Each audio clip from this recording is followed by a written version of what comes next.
Hello and welcome to the Celtic Way morning briefing for Friday, the 25th of November. Today I'm joined by TCW News TCW editor, I should say. Oh, Sean, I know that I was a thought I'd close been one there. demoted there while I was away. To discuss all the latest Celtic news. Sean, how are you? Aye, all good apart for that demotion, Aidan. Aye. I think what I have realised the last couple of days is that I'm now probably officially everybody's third favourite host because you've been doing a grand job, young man. You've been doing a grand job. Cheers, mate. Cheers. Just before we get into all the news for today, just want to direct your attention to the ticker down below. We've currently got our Black Friday offer going, and it's just been posted in the comments here as well. So it's £1 for 6 months of full access to the website. That includes tactics pieces, scouting features, interviews such as one Tony did with Ange Postecoglou's best pal, Stevie Boyer, and also one that's just went up this morning on the site with the president of the Sydney City CSC, Albert Murray. So that's the sort of diverse content you can get on there. So if you've not already subscribed, have a look at that. So in terms of the title for today's video, Sean, it's obviously Alistair Johnston is a player that Celtic have been linked with over the sort of last couple of days. He's a 24-year-old Canadian currently playing for Montreal in the MLS. So the link sort of first emerged in the run-up to the Belgium-Canada game on Wednesday night. And I was just wondering, on a sort of baseline version, what your thoughts were on that? Have you had a chance to look into him, etc.? Only in a kind of surface level stuff in terms of like his position, different things. Had a wee look at his minutes played and different things, but so I mean, it makes sense that they're looking at a right back if you believe any of the Josip Juranovic reports, because it's certainly not going to be Anthony Ralston that's going anywhere. Otherwise, what's the point in looking at a right back? That said, I mean, I think everybody would probably have thought he played quite well the other night, as I think the whole Canadian team did. There's lots of comparisons between them and Celtic in Europe in terms of playing really well, creating chances, but just not taking any of them and then conceding at the other end. But you can't really just judge them on a World Cup game, obviously. So as I say, I've not looked in depth in it. Stuart Ross is actually currently compiling one of his in-depth scouting reports on Alistair Johnston, which, as always, with Stuart scout reports will be must read, and that will be up either later today or maybe tomorrow morning for you to read on the website. But from what I've looked at, Aidan, just a quick rundown of his kind of his stats, or at least his kind of profile. 24 years old, right back, 5'11". From what I filtered on Y-Scout, he's played nearly 10,000 minutes of senior football, which is quite good considering he came through the college system as well, Aidan, remember. So nearly 8,000 of those are at right back or right wing back. So it's not like this guy is a utility player or anything. He is a right back / right wing back. He also played 2,000 minutes as a centre back, right enough. And without digging into the game by game of that, looking at his heat maps for those kind of games that he's played as a centre back, you can still see that he's first and foremost an attacking kind of guy, because his heat maps, they're not what you would call a defensive centre back's heat maps. There's wee bits in the centre bit, and then he's clearly getting forward as well. So I suppose that bodes well for that, if that's his mentality. I think you kind of saw that the other night as well.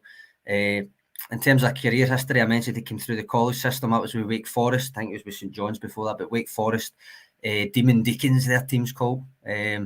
He moved from centre mid to right back there. So again, that kind of bodes well if he was playing in a central midfield position before converting to fullback. We've heard that before with Greg Taylor at youth level. That's what he did. It seems to be serving him well, playing the inverted role. For Ange, having that experience of playing in the centre. He moved after that to Nashville in MLS, and he's on to Montreal. And you kind of looked up his kind of raw assist and goal stats, and they were decent for a right back. Yeah, so in the sort of season just past, he played 39 games and with 4 goals, 4 assists. All those goals coming in in competitive fixtures. So I think from a right back's point of view, those are pretty positive. And they're probably not really surprised when you've mentioned heat maps and how much he was getting forward. So you can understand why it'd be an attractive proposition for Ange. In terms of what we kind of know in the basic details about the deal itself, various sources were reporting it, and it was the rumoured fees to be around about 800k as far as we can see. And sort of since then, everybody's favourite transfer guru, Fabrizio Romano, has said that Celtic are now in advanced talks. So obviously it's one we'll just have to keep an eye on and see how it progresses. Do you think that could potentially spell the end for Josip Juranovic then, Sean, if he was to I come don't know in? if I'd go that far, but I do find that maybe telling in a way that it's a right back that they're looking at, because you don't need three right backs in the squad. Yeah. There's an element of versatility to it as well, but again, the right centre back is Cameron Carter-Vickers, so that's a given that he's going to be playing. They've already signed. We'll come to this in a minute, but they've announced the signing of a left centre back. So I think you can pretty confidently say that if Alistair Johnston does sign, he's not going to be coming to play centre back unless there's a massive injury crisis. He'll be coming to play right back. And at 24, it's not really the age you would sign someone to loan them back out with the hopes that they come back and play. So you don't want to read too much into it until there is anything concrete the other way with Juranovic. But I think it's a logical train of thought to have. Jamie Young putting a comment up at Aidan saying he just watched a compilation on him and he doesn't know yet. And by the way, Fabrizio Romano's only your favourite transfer journalist if he's saying something you like. I think that's the way that we figured it out during the summer. Yeah. But in terms of where he plays just now, I know I've said he's a right back, but he plays right wing back this season more than anything else because Montreal play a back three, which is a different system to Celtic's, but they are still a possession heavy team. They've got 55% on average, which is obviously nowhere near Celtic's 67 or whatever it is in domestic football, but they still have the ball more than they don't. And they also press fairly high as well. So that meshes well, even though the back three doesn't necessarily. Yeah, I think it is a kind of interesting signing, like profile-wise, and hopefully, if it was a deal that the manager wants, that it gets across the line. Just in terms of the Juranovic thing, it could potentially... Obviously, first of all, we don't know for 100%. We should say this guy's signing. But if we go on the presumption that the deal is relatively close, then I do wonder if maybe it would be a case of when Matt O'Reilly came in January, even though I think Ange said that it was kind of known to an extent that Tom Roderick would maybe potentially be moving on in the summer. Yeah. We wanted to get the player in, like...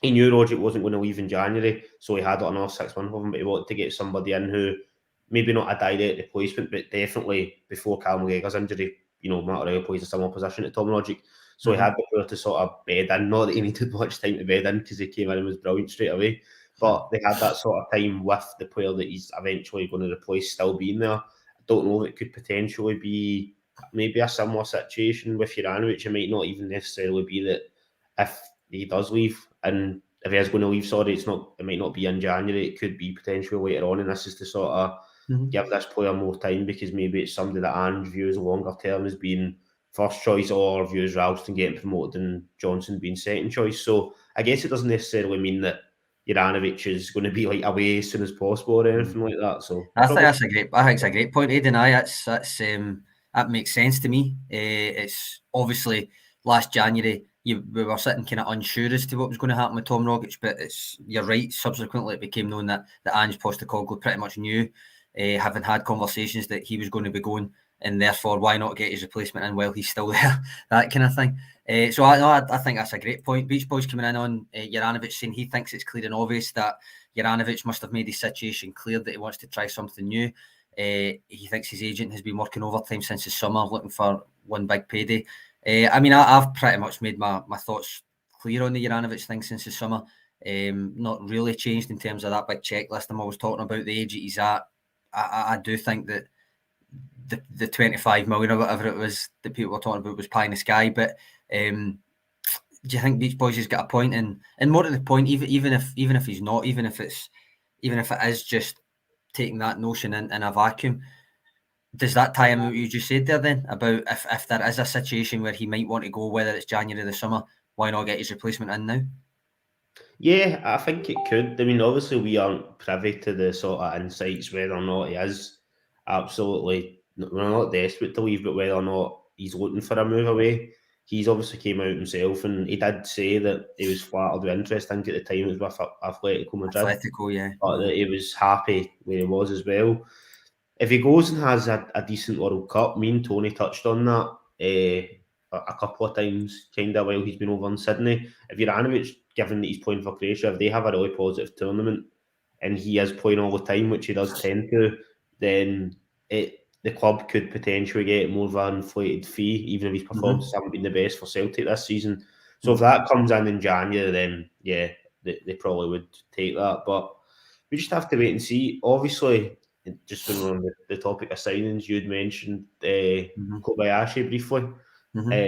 He obviously signed not long after me and Tony were off the briefing. Yeah, I noticed that.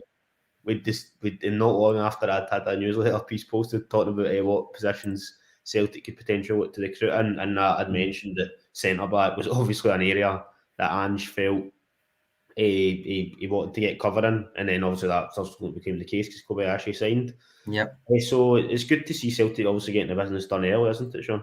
Oh, aye. I mean, last January, or even you could call it last December transfer window, because obviously the Hatate, Ideguchi and Maida were all announced before New Year. So getting their business done that early and getting it done swiftly and effectively, there's no protracted thing where it's all summer, all winter, they, won't they?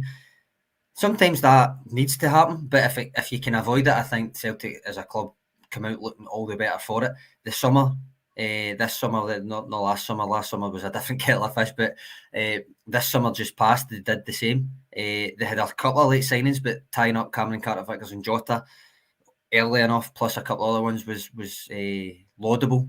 And you've just got to say that Michael Nicholson, since he's taken over permanently, as the chief executive, his business has been getting done properly, swiftly, and without any dramas, which is a big plus. Yeah, definitely. It does seem like it's a clear and effective process for pretty much all the players at the moment. Obviously, Jota, etc., did drag on a wee bit in the summer, but you don't know if obviously Jota was regularly posting he was away on holiday and that, etc. So maybe it was just him.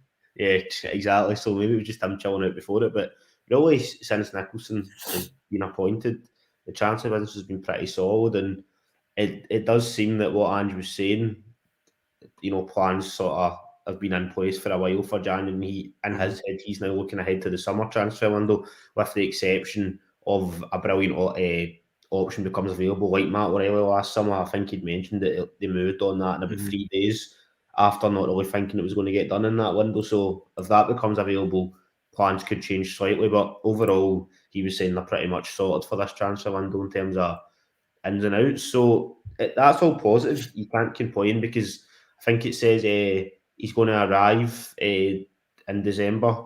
But Patrick coming in with that there, yep. Yeah, 1st of December, and he's not able to play. I don't think he's able to play till the 1st of January. Is that right? Aye, he's got to wait till the registration window opens. But he's able to join up because Japanese leagues broke up. He's announced he's agreed the terms and all that, so he'll be able to come and train from what the club has said. Which, I actually think that's a good thing, really, when you think about it. First game after the New Year's obviously at Ibrox, but after that it's Kilmarnock at home, 2 in a row, once in the League Cup semis, which I think is probably more realistic unless something happens with the other centre backs. Get into that Ibrox game, but generally speaking, more time to settle, more time to train with his teammates before kicking a ball in earnest, Aidan. So I think that's actually maybe a kind of a benefit actually of the situation. Yeah, definitely. I mean, in terms of him being able to settle in, it's perfect pretty much. Get someone sort of training under his belt, hopefully maybe a few bounce games, etc. in there. And like you were saying, if all the centre backs are fit, it's probably unlikely he'd be thrown in against Rangers. But after that, the 2 games against Kilmarnock, it could be like a perfect platform to get some minutes under his belt. Obviously, it's a 5-year deal as well, so that sort of continues this theme since Andrew's coming in of security really for the club, for the players, and which I know you're a big fan of, Sean. Security is underrated. That's what I keep saying. Just when you look at I've done graphics and all that during the summer and at the end of the window with the squad depth and all that, but I've done one with the contract expiry dates as well, and it just made for great reading, really.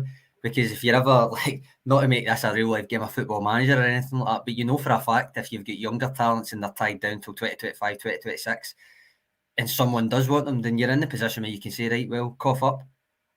Because there's nobody can hold you over a barrel at that stage. You hold all the aces, and that's the way that Celtic currently stand with virtually all of their biggest talents.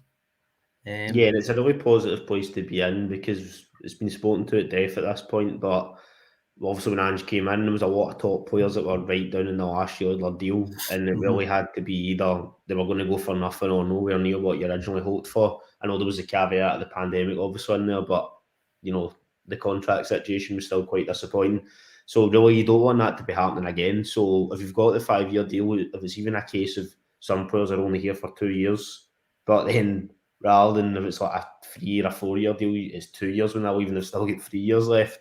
So like you said, you're not getting held over the barrel by, if they're going that somewhere, you're not getting held over the barrel by agents or other clubs, etc. So yeah, that's another positive aspect to the transfer strategy. So can't argue with it. Jamie Young coming in saying Kobayashi's got a massive glass ceiling. Just a massive ceiling. I don't think it needs to be made of glass, but I think we've won the bingo with this kid. Left-sided centre back makes us look more balanced. Now I'm interested to see what happens with that because obviously there's been people like myself saying a left-footed left centre back could make a big difference in Ange Postecoglou's system of trying to play it from the back and getting it through the thirds. It's quite less possible identifying and playing the passes. Now Jens has done that as a right footer fairly well, I think. And I actually think Stephen Welsh does it well when he's confident, maybe not so much when he's not. Carter Vickers has grown into it on the right-hand side and is just brilliant in pretty much every facet of play since he came to Celtic.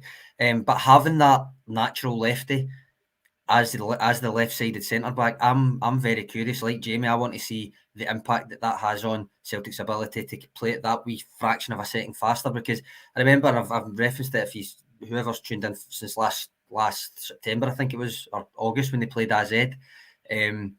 Stephen Welsh gets switched from right centre-back to left centre-back, which he hadn't played.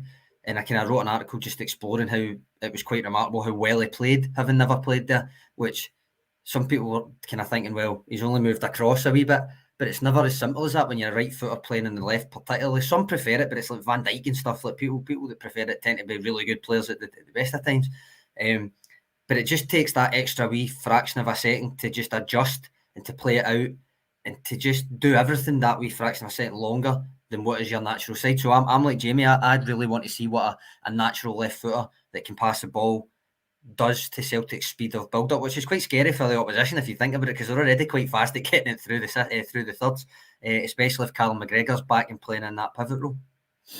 I think it will be quite interesting, obviously, just in terms of, like you were saying there, the seconds of sort of being able to do stuff quicker could be massive, even though if he's receiving the ball and it's directly to him, he's not having to adjust his body. So I think it could be a real positive, and we know moving the ball quickly from the back, sort of intense play is basically one of the hallmarks of Ange Postecoglou's game. So if he's got somebody that can improve that, then even better. And I know it's been something a lot of fans have spoke about, the sort of left-footed, left-sided centre-half. So I guess we'll finally get to see if it sort of lives up to the hype.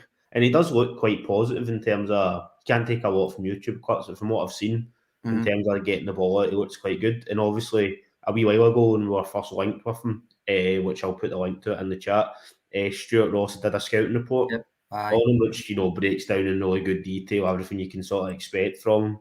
So, yeah, it all looks positive, and again, we thought we got transfer business done early last year in January, but they've speeded it up even more this time. Of course, Aidan, you also wrote a newsletter last month when the Kobayashi kind of report started gathering a bit of steam.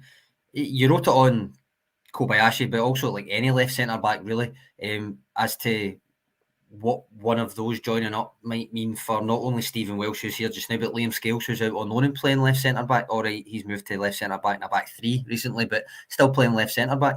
I can try. I'll dig out that newsletter and put it in the comments as well. But just quickly, what was your kind of impression? What was your kind of conclusion? Do you think it does spell the end for one or both? Or I think it definitely spells the end for Liam Scales. I mean, it's kind of clear that he is down the pecking order, given that he went out on loan. I know he has been doing quite well for Aberdeen, and it's probably clear that he was, as when he was scouted at the time, people were saying he was more of a sort of centre back than an actual left back. So I think it probably does spell the end for him. I doubt he would have came back in and been a first team regular, even if this signing didn't happen. But I think, as I sort of said at the time in that newsletter, that is probably time up for him. In terms of Welsh, I don't really know. I don't think I could see Wales should be away in January or anything like that. Mhm. But in terms of the summer, I guess it depends. I mean, if you're signing Jens as well, which also we don't know. Are you signing Jens? I know. That's what I would ask from this signing as well. But I think you would probably want a total of like 4 sort of centre backs that you feel can challenge and be the first choice. I know you probably don't always get that, and it doesn't always work out. But I think that would probably be the ideal way that you would hope the squad was built. In terms of Welsh longer term, I don't really know. In the summer just past, there was obviously rumours that there was potential interest from Udinese, etc. I do wonder if you were sitting with 3-4 centre backs and then Welsh as well, would that mean he had to go even out on loan potentially? maybe. But yeah, like you say, who knows if they're going to sign Jens or not? They might not, and there might be somebody else they're targeting in the summer as well. We don't know. Yeah. So I think it's a wee bit up in there for Welsh, but for Scales, I definitely think that's probably his time. David Ferguson comes in and says, I feel like I'm in an alternate Celtic universe with all these early signings. Someone pinch me. I think the same, David, to be honest. Long gone are the days of Stephen Fletcher. Won't he right up until the end of a January transfer window with the league on the line and different things, I think. I think under Ange Postecoglou's tenure, it's quite clear that this is going to be the modus operandi as long as he's get the kind of the final say on it. Beach Boys coming in saying he would sell Welsh, sign Jens, and then give Boss and Lobel a chance in the squad the way Welsh has had a chance for the last 3 years. That would be his solution, Aidan. On Alistair Johnston again, just to go back to what we were talking about at the start, I think I'm right in saying he holds a UK passport. So that, in that sense, it would be a smart move as well because there's less red tape to go through to get him registered, to get him over, to get him all prim and proper and all that with the red tape stuff. So that's worth mentioning as well. But as I say, with Alistair Johnston, Stuart Ross is almost finished, I think. His in-depth scouting report. So that will either be up on the site later today or early tomorrow morning. So keep your eyes peeled for it. So Aidan, you done the newsletter today, yesterday's newsletter on the website today. So if you register for the newsletter, you get that the night before, for free, by the way. Just kind of checking in with how the Celts at the World Cup have fared so far. You were particularly impressed with a certain Dyson Maeda, who I think you'll find I took as the dark horse for the Celt to go furthest in our predictions, Aidan. Why were you so impressed with him? I just thought in terms of his sort of defensive output, really, he was very much leading the defence from the front in terms of just making sure that Germany couldn't get forward too much. Obviously, Germany did have spells in that match, as people would have seen. It's probably not unfair to say that Japan rode their luck at times, but I thought even though he got taken off just before the hour mark and it was the subs that came on ended up being involved for the goals, I thought Maeda played a really important role in the game. He had some crucial interceptions. His overall sort of defensive play was positive, and I think probably before this tournament started, a lot of people, I don't want to speak for anybody, but from what I was seeing online, I should say that people were surprised that Hatate and Kyogo weren't called up to the Japan squad. And Kyogo in particular, I think. Kyogo, Hatate, obviously we see Hatate and what he can offer. Yeah, you're right. He wasn't. He was always on the fringes, I think. But Kyogo, but I was surprised as well. I think a lot of people were talking to Dan Orlowitz about it as well, and he was a wee bit surprised. So I'd agree with you there. What about the rest of the Celts then? You weren't quite as impressed with the other three, I don't think. But obviously, quite harsh to be unimpressed with Carter Vickers, considering he was just sitting on the bench. The American defending, I wasn't impressed with that, to be fair. That was quite poor. But with the other players, yeah, I thought Juranovic did okay. I think overall Croatia probably quite disappointed John with Morocco, given that they made the final 4 years ago. Yeah. So I think they'll be a bit disappointed with that, but I would say they've probably still got quality to try and get through. Australia, it was going to be tough, wasn't it? You're playing the world champions in France. Started well, right enough. Started well. They did, and I actually thought at the start of the game, Aaron Moy, I know it's a very, very small sample size, but for 15 minutes or so, he actually played quite well, but overall, it was hard. And, when the team you're up against has got Mbappe, Griezmann and Giroud, who are absolutely lethal, and despite... Tell you who it doesn't have, Aidan. My tip for the Golden Boot, Karim Benzema, who got injured right after we published our predictions. But I'm beginning to think I'm a jinx when it comes to top scorers because I tipped Dyson Maida, remember, before the season. Right, okay, He's been missing sitters. And then I tipped Karim Benzema for that and he got injured and is ruled out of the tournament. So watch out if I tip you, basically. Aye, the World Cup predictions, I'll just prefer not to speak on them at the moment until I If see I how speak, Argentina... going all Mourinho on it. Until I see how Argentina do in their second game. Aye. But yeah, just to finish up in Australia, it was going to always be a tough game for them. Probably the toughest they could have got, really, in terms of a draw. Obviously, it's a difficult group. They've got Denmark in there, and even Tunisia, who showed that they're pretty solid after getting that draw against the Danes. So yeah, it's not going to be easy for Australia, and they're just probably going to have to sort of stick in there. I think it's probably going to be too tough now, really, for them to get through. We'll just have to wait and see. And yeah, like you mentioned with Carter Vickers, he potentially could be in action tonight against England, obviously. Yep. Given the defending from the USA last time, it left a bit to be desired. I think it wouldn't be unfair if he was to start that match, but we'll just have to wait and see how he gets on against England. Nah, you never know, he might. You were right. There was a couple of defensive lapses there against Wales from the USA, but I don't know. It would have been good. I don't know if Harry Kane's going to be fit. I don't know if they've actually confirmed that or not. But it would have been quite good for Carter Vickers to go up against his old Spurs teammate in that regard. I think Harry Kane would find it would be a completely different type of character that he's going up against, I think. But we'll see. We'll see if he gets it. Speaking of people that are travelling, Aidan, they're obviously away at the World Cup. For the wardrobe fanatics out there, Tony is currently in Frankfurt awaiting his flight back to East Kilbride. Don't think they've got an airport. He'll be going to Glasgow first. Where I'm presuming his good lady wife, assortment of dogs, and of course the living wardrobe will be waiting for him. But he will be back on your screens sooner than you think. So if you keep your eyes peeled on the channel on Sunday, you might see a wee video special that Tony's put together. Yep, there's an interesting one coming, guys, so that's definitely one to look out for. Obviously, as you've seen, Tony's been on TikTok regularly when he's been over there. There's still a couple of new posts that have been put up of the sort of latest leg of his journey, which will be going up on Twitter and other social media platforms today, so keep your eyes peeled for them. Guys are coming in, Aidan. I don't know if you saw it, but it says go on, Tony, demand those figures. Sean, he's talking about he's not talking about the money. He's talking about the figures that he's demanded action figures to be sold from a TCW shop. He's wanting Tony in the wardrobe, and he's wanting you as Stone Cold Steve Austin style with the two cans of Iron Brew. We've not decided what mine will be yet. Maybe I'm not getting one, but that's what Kaiser's on about there. Before we go, Aidan, before we start wrapping up, we never really got a chance the other day when I was on. I wanted to mention the Celtic Christmas advert that was released again this year. What did you think of it? I thought it was quite good, actually. Obviously, over the last kind of few years, there's been very much like a comedic slant to it. Yeah. But there was a bit more of a sort of serious angle, which I thought was quite nice. And it kind of did play up the sort of charitable aspect of the club, which I think in the current climate is quite important. I think they got the tone like bang on, rather than it being sort of, I know it's a Christmas advert, so obviously it's going to be an advertisement for, merchandise, etc. But I thought they got it spot on in terms of the tone, and it was really good to see, obviously, the part where it was a Christmas party up at the stadium, all the kids and that going absolutely crazy when Angie and Greg Taylor walked into the room. I expect to see you there, Sean, to be honest. Did you notice they were playing musical statues, and you can see a clip in the background, the music stops, and Greg Taylor is taking it the most serious I've ever seen anybody take a kids game at the age of 25.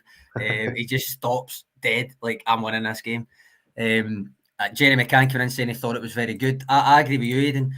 They went funny last year. They went funny a few times for the Christmas advert. This year they've gone more heartfelt, I would say it was the word to describe it. And personally, I think they nailed it as well. I think to go funny or irreverent again this year, given the current situation with strikes up the workers, by the way, and especially the cost of living crisis getting into the winter, I think to do that would have been off the mark, I think. And all right, it's just a Christmas advert, but I do think Celtic as a club, realising that, going down the route that they went, I think they went the right route, and I think they deserve plaudits for it for thinking of that.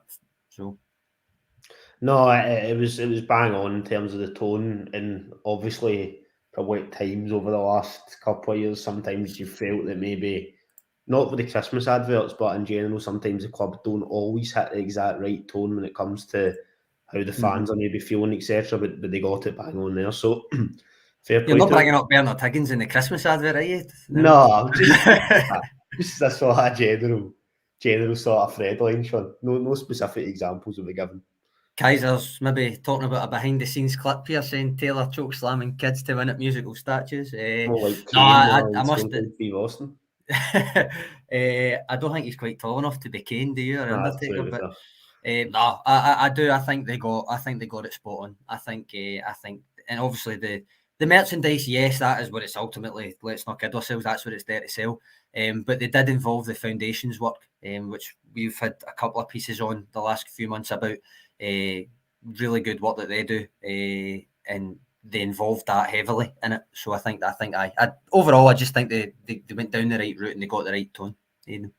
Yeah, no, it was spot on. Is there anything else, Sean, you want to touch on just before we finish up? Or? No, I suppose just this magnificent Black Friday deal that we've got, Yes, Aidan. I of course. suppose it's just that before we go. Yeah. So obviously, guys, it's £1 for 6 months worth of access to the website. That includes features, big interviews such as the one Tony's recently put up with Ange Postecoglou's pal, Stevie Boyer. We also have the one he did with the president of the Sydney City, CSC, Yep. Albert Murray. There's tactic pieces up, such as the one we mentioned about Kobayashi that Sean linked to earlier. Yep. There's going to be more scouting pieces coming, like Stuart's one on Alistair Johnston.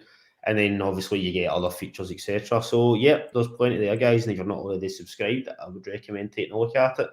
So, yep, just to finish up, thanks everybody in the comments today. It was really good, good discussion in that. As Sean has mentioned, Tony will obviously be he'll be back on video over the weekend with a special guest. So look out for that one. And cheers for today, Sean. Thanks very much for that.